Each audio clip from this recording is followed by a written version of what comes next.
Executive functioning, or we always call it EF for short, is a set of mental skills that allow you and I to manage our time, to stay organized, to clean our houses, to make it to work, to find a job, setting goals, regulating emotions, and just, accomplishing your tasks, setting the tasks and accomplishing your tasks. It's the whole big picture. And these different skills that we do every day, they impact our work, they impact school, they impact our personal life, our interpersonal dynamics, friends, family, relationships. And when someone's executive functioning is strong, they're able to adapt to challenges, they're able to break down tasks and maintain this motivation. But when someone is struggling with executive functioning, even the smallest everyday task can be extremely overwhelming. I think a more general common misconception is that people who are struggling with executive functioning are lazy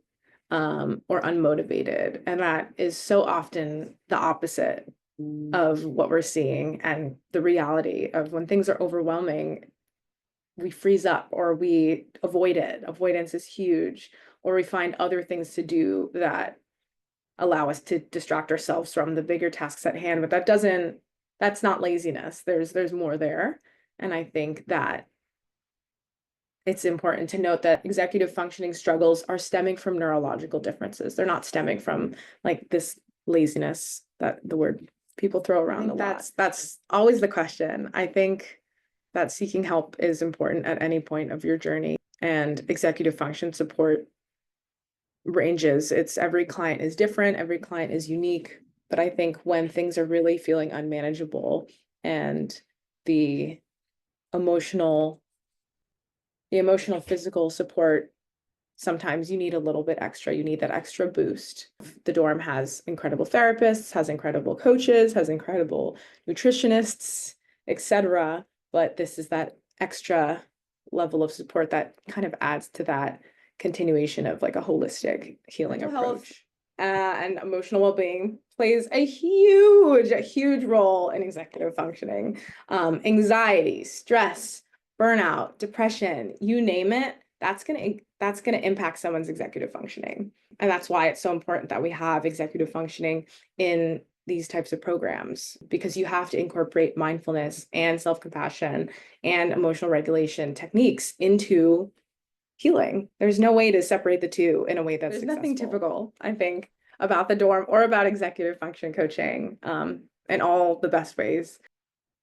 But you mentioned coursework. So we would definitely start by just identifying the progress that has been made. I love going through the history of someone's experiences with school, with work. A lot of people have academic trauma that range from just being historically not good at math, for example. I can relate to that.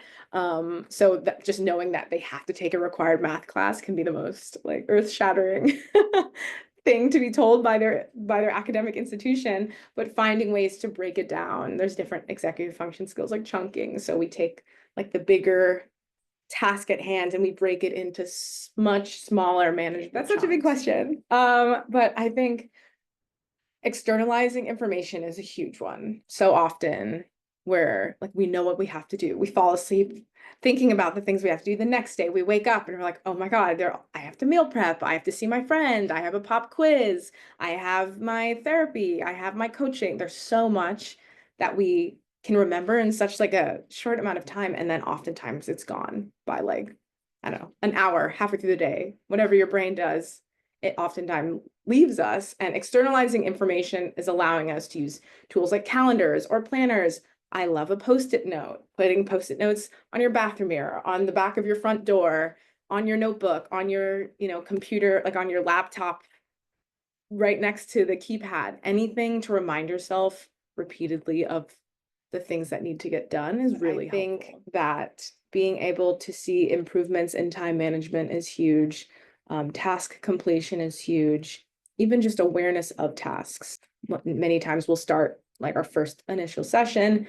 Clients will know they have class. They don't know when their class is. They don't know what their professor's email is. They don't know where in the building their class is, for example. But over time, I'm seeing clients, they know where they're supposed to be. They know what is due, even if it's maybe the assignment's done late, at least they're aware that they have the assignment and they have started it. So seeing that progress is always a really good sign.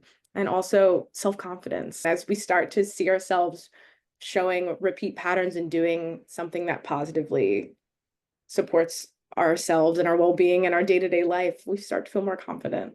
So seeing people's confidence and having clients be like, I submitted my paper and I didn't even have to remind them. I'm like, yes, it's the best day ever. Scale, the normalization of executive functioning skills, executive function coaching is definitely becoming more normalized. I think that people from all walks of life are realizing the importance of honing in these skills. I think no one's perfect and we all have areas of executive functioning that are our strengths and others that are definitely not, especially regarding neurodiverse populations.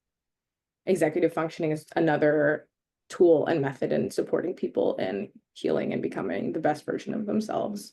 And again, I always come back to like building confidence, because at the end of the day, the goal with therapy and with our program and with executive functioning is we want our clients to move forward and leave us behind. We don't want them to stay here forever, and allowing clients to learn these skills that can be replicated and used outside of here is huge. I think technology is a huge game changer for all people, but especially people who are neurodivergent, because it's allowing us to have our schedules at our fingertips. It's allowing us to have our to-do lists at our fingertips. And then new technology just makes it look nicer. It makes it more appealing. I personally try and use tools like Notion. Clients love Finch. The app that always comes up in our executive function group conversations is the Finch app. It's a way of holding themselves accountable.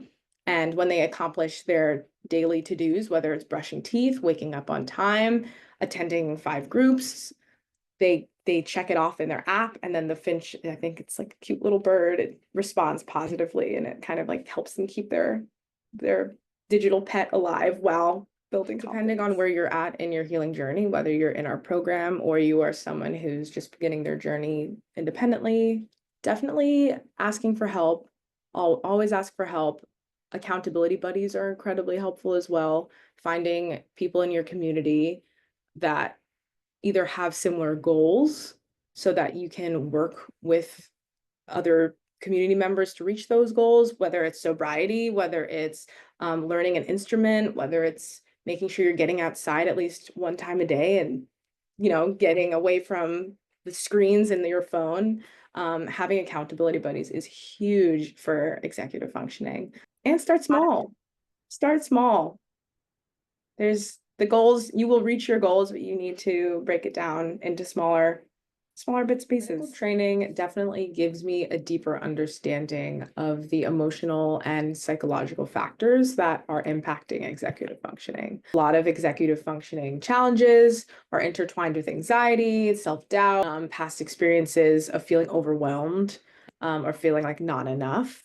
And I think being able to bring a more clinical, trauma-informed approach, a more strengths-based approach to coaching sessions really helps clients feel safe and allows me to recognize that EF coaching is not a one-size-fits-all. It's never, everyone has their own journey and has reached this point for different reasons.